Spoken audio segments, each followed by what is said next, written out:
Hello and welcome back to the Gloves Off, Helmets On podcast. Today we have the Monaco race rankings. We're going to keep it short and simple because it was a very poor race, and whatever this two-stop strategy we tried it definitely didn't work. No, it's an amazing race. It's beautiful and it's got a lot of history, but each year it rolls round, it's just Getting worse. It's predictable and it's hard because it is such an awkward track, especially how much the cars have progressed over the past few years. There really isn't much that you can take from the race. Just can't overtake that pass. Yeah. Cars are too thick. Obviously, it's a good qualifying session. It always is. Which is generally what we're more or less ranking this on is. Basically. Qualifying, yeah, and then or less, yeah. A few people have shuffled about. But not many. But yeah, what are your opinions on the two-stop? It's just, I think I saw the vision, but I don't think it was executed very well. It just became a bit silly, with obviously cars deliberately going 3 seconds a lap slower to help the teammates. I think that's just rubbish. It's not what what F1 is. Yeah, and I don't think people particularly expected teams to react to it like that and the strategy to be like this.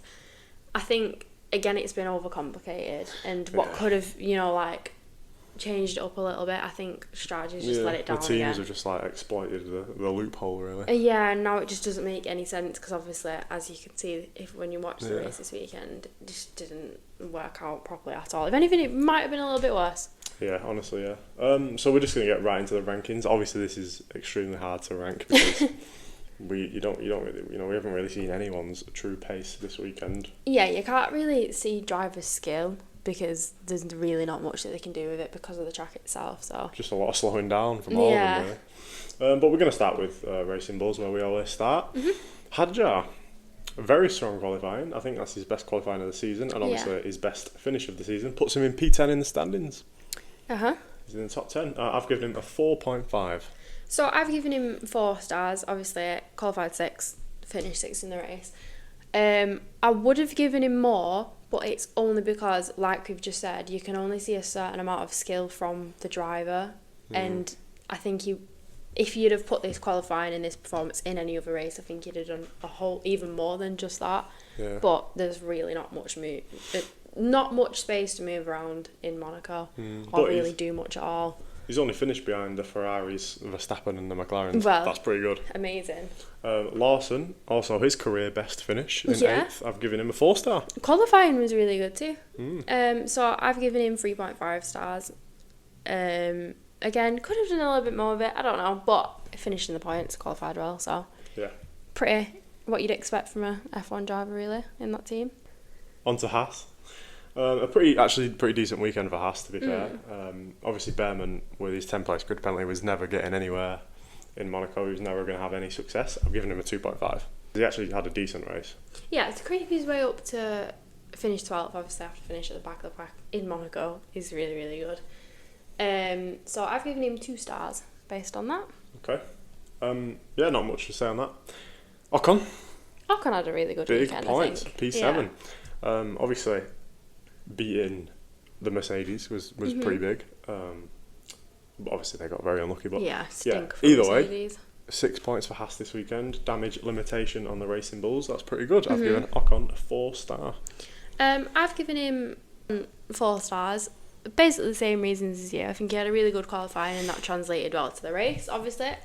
And I think they are pretty big points for Haas, especially the way that they have been for the past few races. Yeah. I thought he did basically carry the team in his back this weekend. They've stayed in 6th, I'm pretty sure, just about. Yeah, so which is a good position to be in. It's going to be a tight battle between Aston Martin, Haas and Racing Bulls, I think, for that 6th. Anyway, moving on to Sauber. They're definitely not in the running for anything at the minute. No, it's not looking good. I've given Bortoletto a 2-star. It wasn't great. Neither of them was great, let's be honest. Yeah, I've given him 2.5 stars for Monaco. I think qualifying, okay. Finish, okay. There just isn't really much to say about the Saubers. Nothing's really coming from them because they're in pretty awkward position. Monaco as well, in that car, really isn't a recipe for anything good. So, pretty average weekend across the board, really. I've given Hulkenberg a 2.5 as well. Yeah, I've rated Hulkenberg a 2.5 too.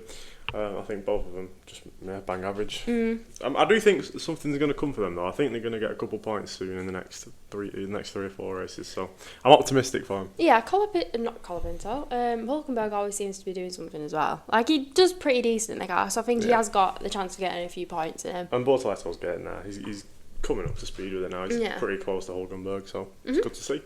Okay, Alpine. Awful weekend. Yeah, really poor. Colapinto actually having a better race than Gasly, maybe, you could argue. I've given Colapinto a 2.5. I've given him 2 stars. I think qualifying was terrible.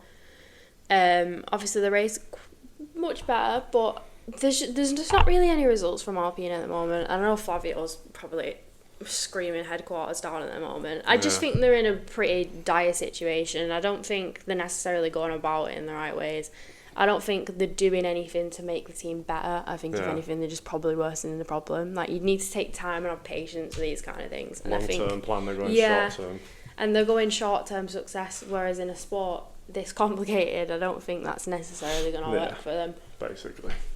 We're giving Gasly a 1.5. In fairness, it wasn't his fault, his brakes failed, but yeah, poor qualifying from Gasly. Not what you expect from Gasly. 1.5 from me. Yeah, I've been a bit more harsh. I've given him 1 star because obviously the qualifying wasn't good, and then the race, there's nothing really to go off and to give him better on. So 1 star for Gasly from me, and hopefully we see better results soon.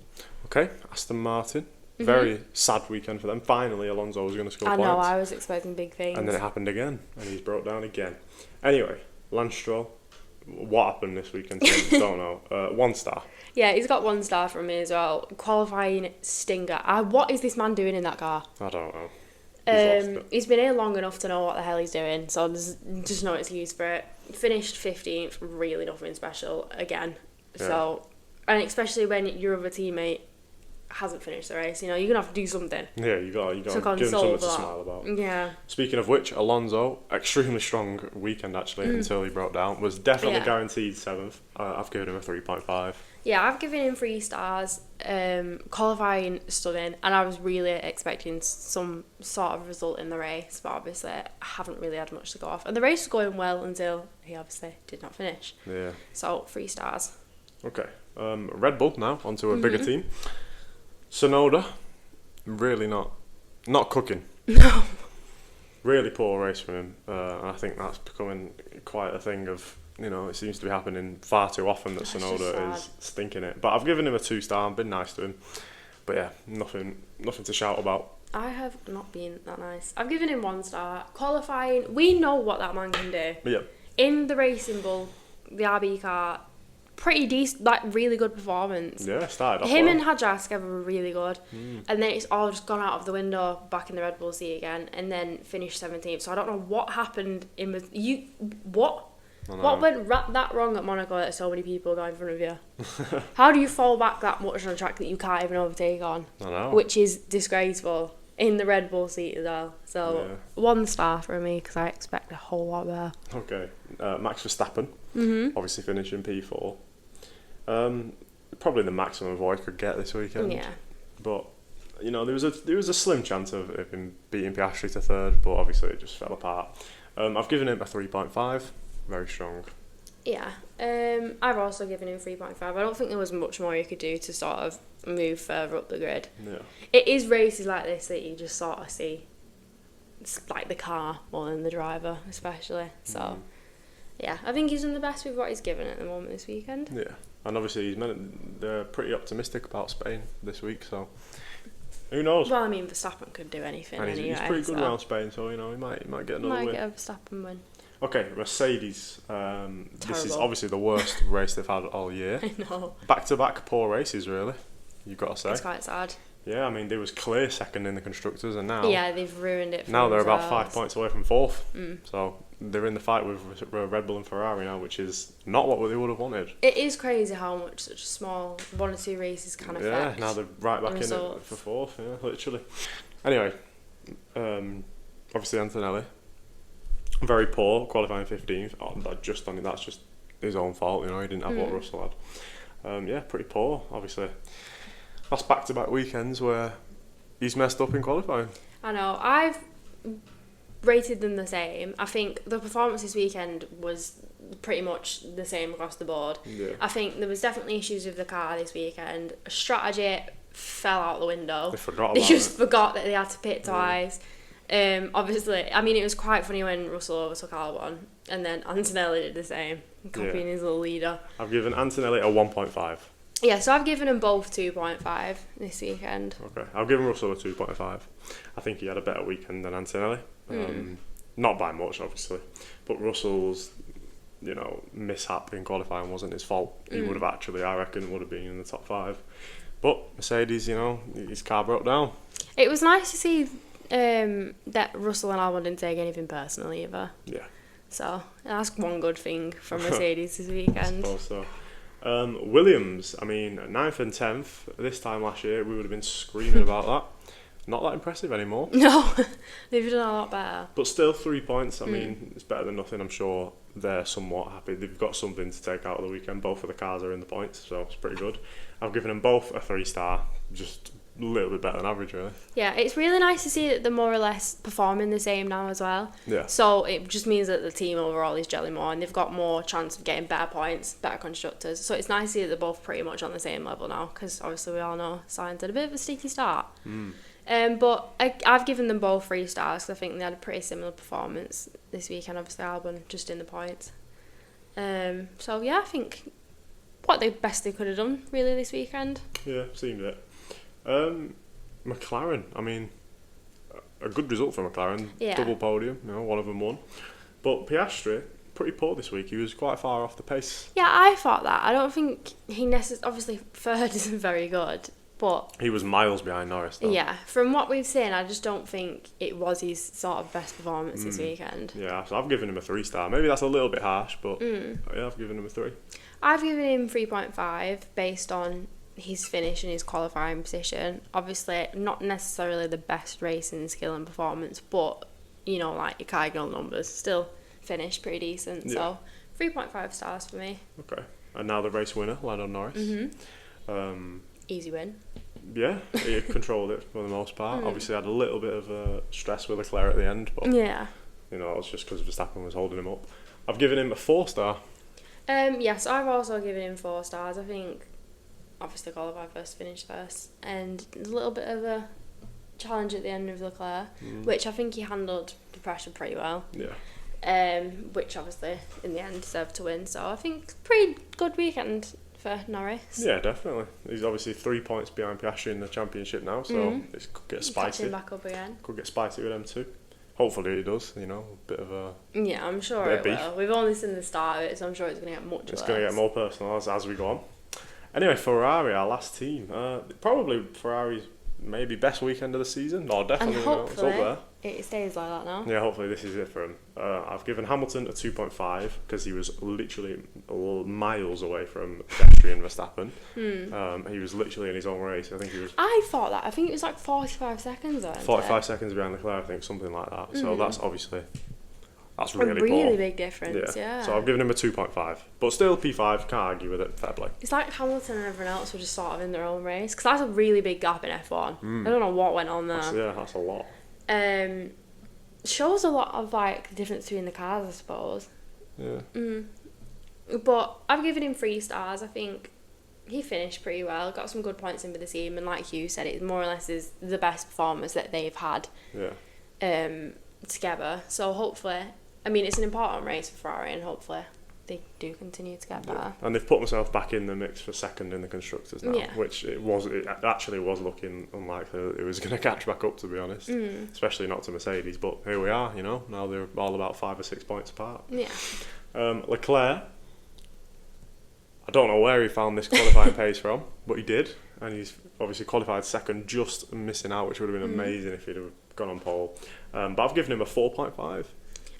So I've given Leclerc 4 stars. I think Leclerc's an amazing driver and he could definitely have brought more, but unfortunately, when you're going up against the McLarens, it is not easy. No. But I think he had an amazing race. I reckon after a few more laps, he might have just stolen that win. Yeah. And I was really sad to see him lose Monaco, because obviously, home race.